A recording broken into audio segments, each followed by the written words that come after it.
You know, few things in life are either all good or all bad. And that's true in the financial world too. And it's certainly true when it comes to annuities.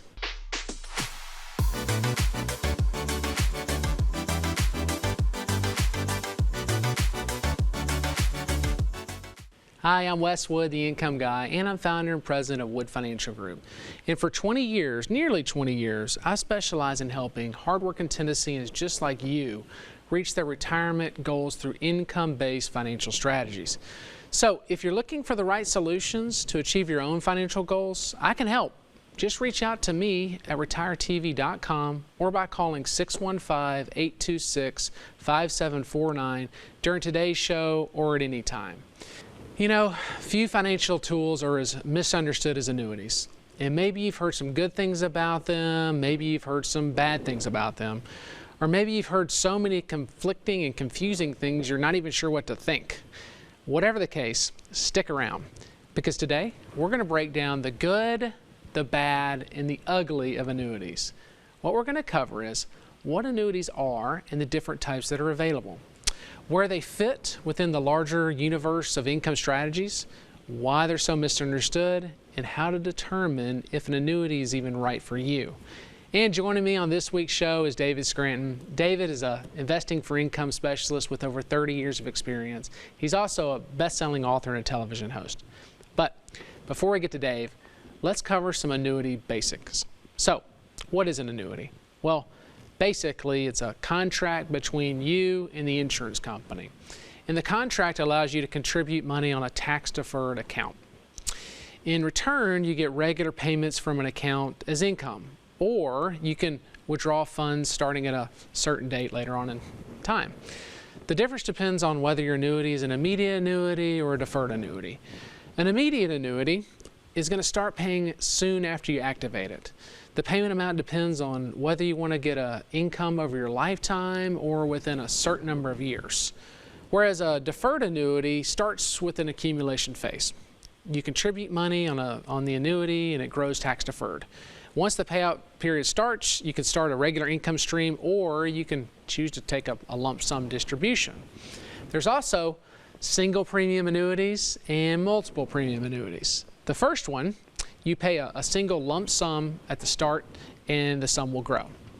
With the second, you can spread the premium payments over time. Annuities are also separated by risk and how they're going to make money and generate returns. That's why you have fixed ones, you've got index annuities, and you also have variable annuities. The fixed annuities are designed to guarantee regular income based on a minimum interest rate. A variable annuity allows you to choose one or more investment options called sub-accounts and potentially grow your funds. But with that growth potential will come risk, more risk. And index annuities fall somewhere in the middle.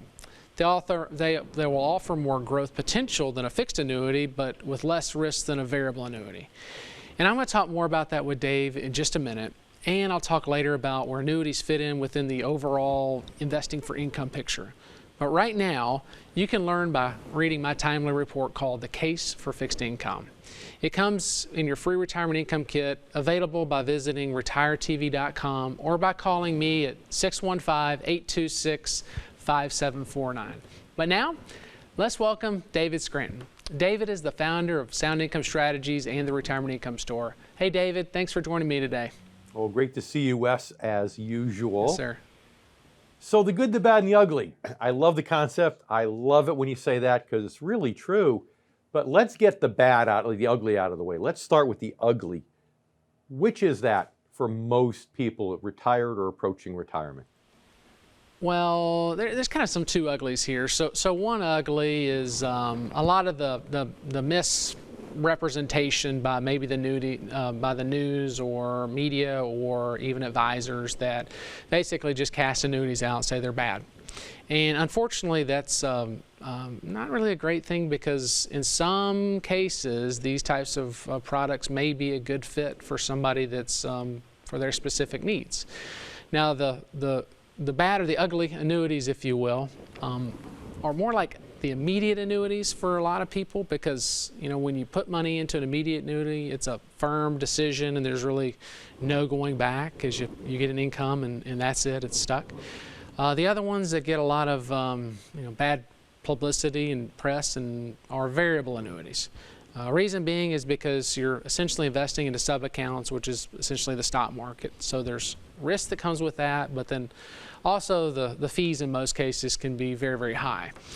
In some cases, I've seen them as high as 2 to 4%. So I'd say those are more the ugly side of the annuity world for sure. Yeah, and if somebody's paying 2, 3, 4% to the insurance company, you know, the market has to do really, really well for your client to make money. And that's why I know you personally don't utilize variable annuities in your practice.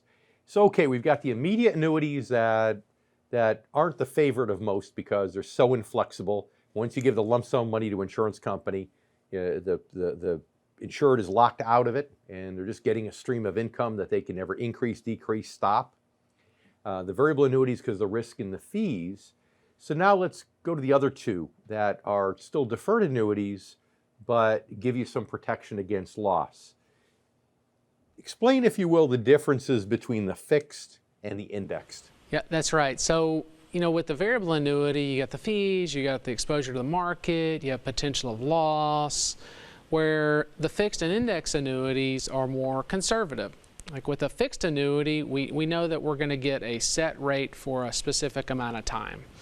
And whatever that rate may be, we know that it's not going to change for how many years that we're contractually obligated there. In an index annuity, can't lose when the market goes down, but when the market goes up, it can participate with the gains. Now, of course, some years if the market goes up quite a bit, it may do quite a bit better than what a fixed annuity would. But in a bad year, we're not going to lose any of that principal plus what we gained on it. So a lot of retirees typically lean on these types of annuities much more often than the variable ones because of the problem with the growth and the risk and everything else on the variable side. So essentially, the index annuities have the same principal protection as the fixed annuities, but they do offer potentially more upside than the fixed annuity. Now, I've heard people say, well, that's okay, Dave, but you know, if I get a 0 when I'm taking income, then my income's coming out of principal. But that's still not as bad as taking principal out of a variable annuity when the market's down, right? That's right, because in a variable annuity, because it's in the stock market, now we're investing for growth again while taking income out. So if the variable annuity goes down in value and we're liquidating more shares when it's low, that can be pretty catastrophic. I'd rather take money out of a index annuity in a 0 year instead of selling shares when the market's way down. But again, Dave, thanks again for your questions, and stay with us, and we're going to talk more in just a bit. And coming up after the break, I'll talk about where annuities fit within the larger universe of the income-based financial options. I'm Wes Wood, and you're watching the Retirement Income Show.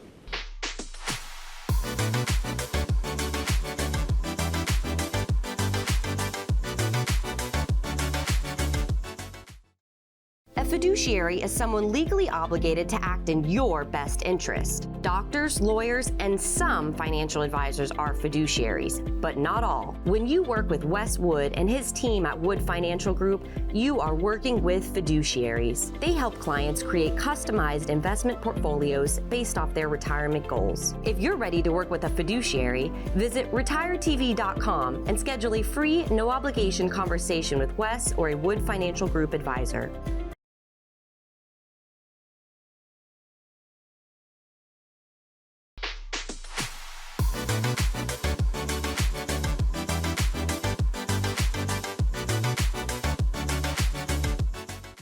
Welcome back. I'm Wes Wood, the Income Guy, and hey, thanks for joining me today as I break down the good, the bad, and the ugly of annuities. So far, what we've talked about is the different types of annuities. Now, let's try to talk about where they fit within the income model. Now, there are 3 basic types of investments. There's conservative investments, there's moderate investments, and there's also aggressive investments. And different types of annuities fall into these different types of categories. Fixed annuities are considered conservative, index annuities are considered moderate, and variable annuities are considered aggressive. And options in the conservative category are considered less risky because both your principal and your interest is guaranteed. But with the moderate options, it's either one or the other, your principal or your interest. For instance, in the case of the index annuity, the moderate one, your principal is guaranteed, but your interest is not. With the aggressive strategies, including variable annuities, nothing is guaranteed. That's why these are considered the riskiest options. They're also ones geared towards growth and not income. And aggressive options, as we know, can make sense for somebody that's in your 30s or in their 40s when you're in the growth and accumulation stage of life. But once you get to your 50s and 60s, now you're transitioning into the income stage. And that's when moderate and conservative options like individual bonds, preferred stocks, and yes, in some cases, fixed and index annuities can be more practical. But which annuities? And that, my friends, is the question when it comes to this versatile and highly complex investment tool. Structured, the payouts, the tax advantages, the rates, the fees, the benefits, and the rider's options. Those are just a few more of the factors that you really need to consider before buying an annuity. But it's just as important to consider your individual goals, your retirement timeline, and the broader financial strategy to determine if an annuity is right for you. Now, you can learn more about annuities and all the retirement options by getting your free retirement income kit from me. All you need to do is go to retiretv.com or by calling my office directly at 615-826-5749. But now, let's welcome back income specialist David Scranton. Hey, Dave. So, yeah, Wes, you know, it's this theory about the good, the bad, and the ugly. So it sounds like, as you started the show with, that there's nothing that's all good or all bad. It sounds like the real issue is, does each of your viewers who owns an annuity happen to have the type of annuity that's right, that's best suited for him or her specifically, correct? Exactly. And like if you were to compare it to bicycles, there's thousands of different types of models and different types of bicycles and uses for them. Well, you may have a fantastic road bike, but if you try to take it on a mountain, it's probably not going to work out very well. You really need a mountain bike. You needed the right one. And that's true with annuities as well. We need to make sure that if an annuity is right for somebody, that you're choosing and directing the funds to the correct annuity for their individual situation, just like making sure you get a mountain bike when you're doing that mountain trail. And at the end of the day, you know, isn't it true that there are some people out there, perhaps a good number, for whom really annuities are just not appropriate, who really should never own annuities? And I guess that's part of the ugly part too, is you hinted toward the fact that sometimes they're misexplained or missold by the agents that sell them. Yeah, that's right, Dave. A lot of people simply don't need an annuity. But unfortunately, in the industry of investments, there's folks that really that's kind of all they do is sell their clients annuities. And there's perhaps selling people annuities when really it's not the best fit for their current financial situation. And I think I know really why that is. You know, if somebody's in this industry and they're just licensed to sell one product, well, everybody that comes through that door, they're going to try to figure out how to fit this product in their current situation. And it may not be right for them. So if they're only licensed to sell insurance products, well, that's what an annuity is. It's an investment offered by an insurance contract. So unfortunately, sometimes annuities can be misrepresented or simply just misunderstood. And so the client may not be having the right investment for their particular needs. So one of the factors then in determining whether an annuity is right for somebody or not is risk tolerance, and determining whether or not you're aggressive, you're conservative, and where you fit in that spectrum, correct? That's right. And you know, when we're working with folks, or you're working with somebody who's an investment professional or retirement income specialist, you know, really the first thing that we need to do, not only determining goals and what they're looking for, but also risk tolerance. If somebody's considered conservative and would like to be safer with their money, and they're looking just for a fixed rate of interest for a set amount of time, well, yeah, that fixed annuity may be right for a portion of their funds.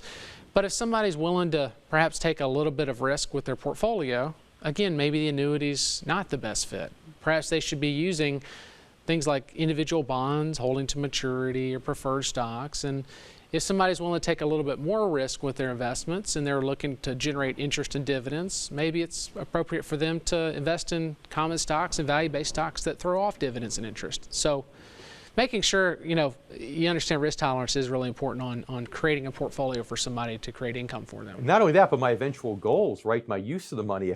If I'm trying to retire and buy a sailboat with the money and make a lump sum purchase, that's probably not something I want to put into an annuity, right? Yeah, that's right, because these are meant to be long-term savings vehicles. So, Dave, if you're going to go buy that sailboat, maybe you're better off just keep it in a cash-like position.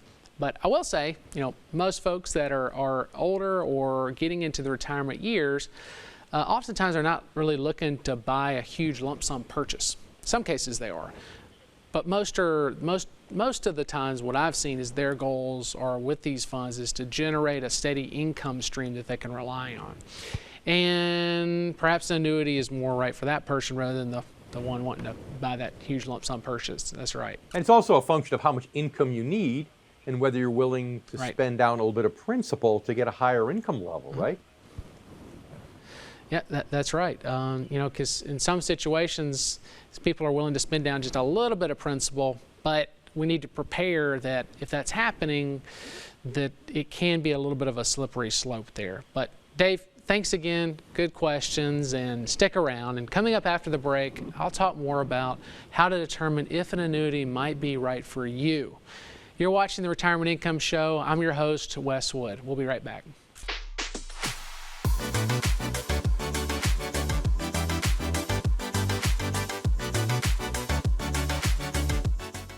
Retirement accounts like 401ks and IRAs are great tools to save for retirement.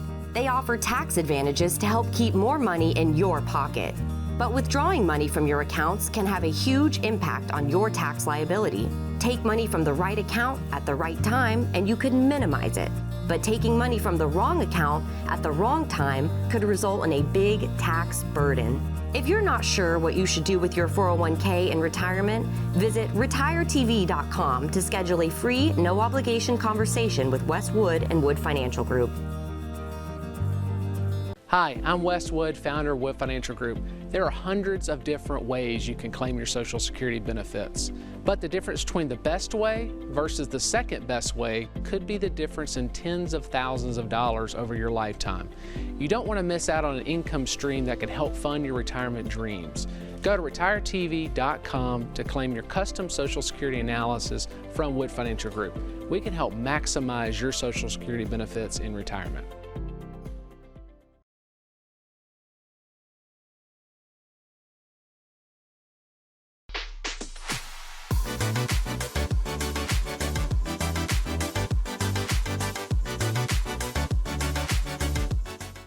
Welcome back. I'm Wes Wood, the Income Guy, and thank you for tuning in. And today we're talking about the good, the bad, and the ugly of annuities.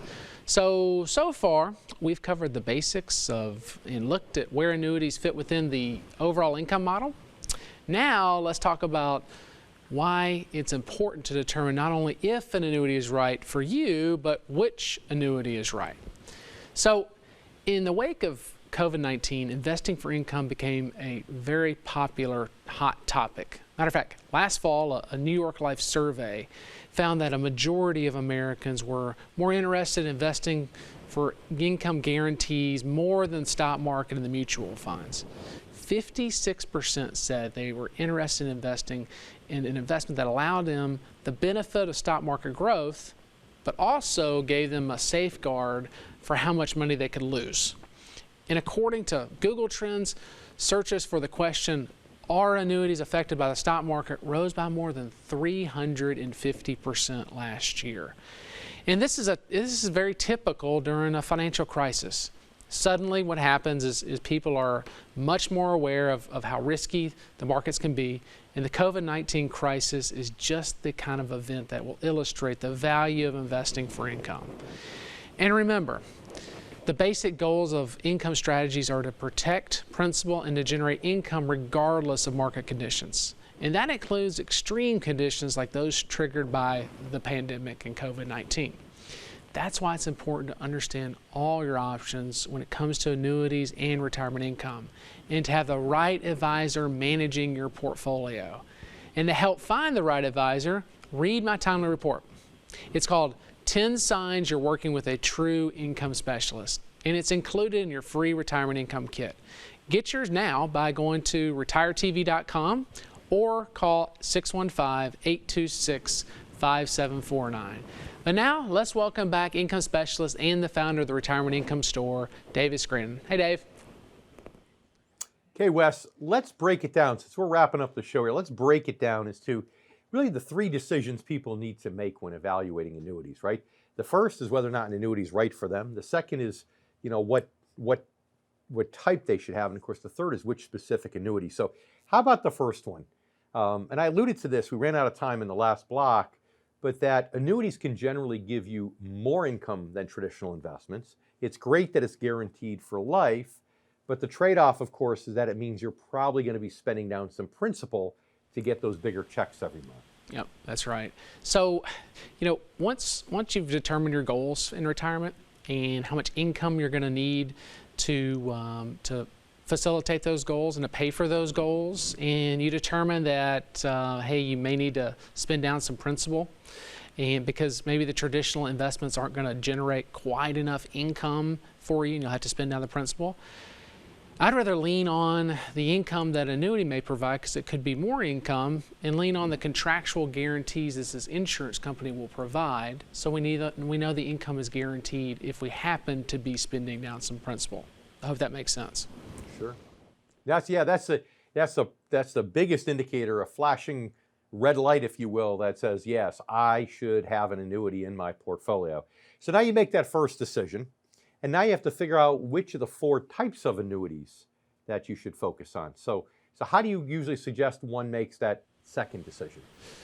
Well, determining the 4 types of annuities really should not be done by someone by themselves if they're not a true investment advisor and income specialist, because there are all kinds of different types of annuities. You need to understand the contractual guarantees that these companies are going to offer. So choosing the right annuity really should be, you should have some guidance in that area. And having somebody that's more of an income specialist that really understands these products, is not married to just selling annuities, is very, very important.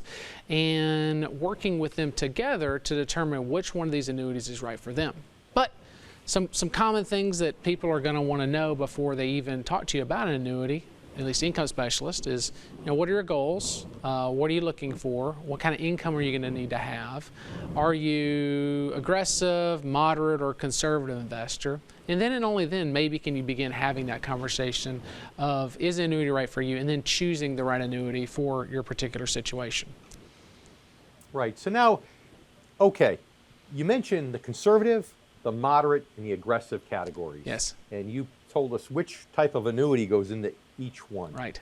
But let's look at some other alternatives. Just here for full disclosure, conservative, what are some of the other instruments that are offered in the conservative category? Yeah, so when we think of conservative category, we think of insured things. So investments that are much more conservative in the income world are like bank CDs, money market accounts. They're conservative. We know we've got some protection there. We've got perhaps FDIC that's there. It can generate a guaranteed interest payment or interest payment. Also, perhaps government bonds. Government bonds, treasury bonds are going to generate a set income or a set interest payment for a set amount of time. And so you've got really the banks, the insurance companies, and the government are more the conservative investments. Now, how about if we go to moderate? You know, I'm in my 50s, I'm willing to take some risk. I don't love the stock market. So how about moderate? What are some of the other players in that moderate category? Yeah, so now you're moving away from the banks, bonds, and insurance companies and getting more into like individual bonds, for instance. And you're basically with an individual bond, you are investing for contract within a company. You're giving a money the company, you're giving money to a company by investing into a bond, and you're loaning them money, and they're contractually obligated to send you a set interest for a set amount of time. The risk there is that, if the company were to go default or bankrupt, then you could lose some principal there, of course. But individual bonds, also preferred stocks. Preferred stocks are another type of instrument that pays a fixed interest payment as a dividend check for a set amount of time. So those would be more of the moderate ones. Sure. And how about the more aggressive? So say I want to take even more risk. I'm doing it 10 years out of retirement like you often recommend. I'm making the change to income. I want to be more aggressive, and I still want some growth potential. So now, what types of things, other than the variable annuities? I don't want a variable annuity. It's got 3-4% fees, right? What other types of things in the aggressive department can give you more interest and dividends? Yeah, stay out of the heavy fee stuff. So like real estate investment trusts, business development corporations, and dividend value stocks, value-based dividend stocks. Those are typically instruments that can be more for the okay to be more aggressive investors that are looking for income. But great question. And Dave, thanks again for joining me today. I'm Wes Wood, the Income Guy. Thank you for watching. And if you have any questions about what we've covered on today's show, please reach out to me at retiretv.com or by calling 615-826-5749. Hey, we'll see you again next week. A fiduciary is someone legally obligated to act in your best interest. Doctors, lawyers, and some financial advisors are fiduciaries, but not all. When you work with Wes Wood and his team at Wood Financial Group, you are working with fiduciaries. They help clients create customized investment portfolios based off their retirement goals. If you're ready to work with a fiduciary, visit retiretv.com and schedule a free, no-obligation conversation with Wes or a Wood Financial Group advisor.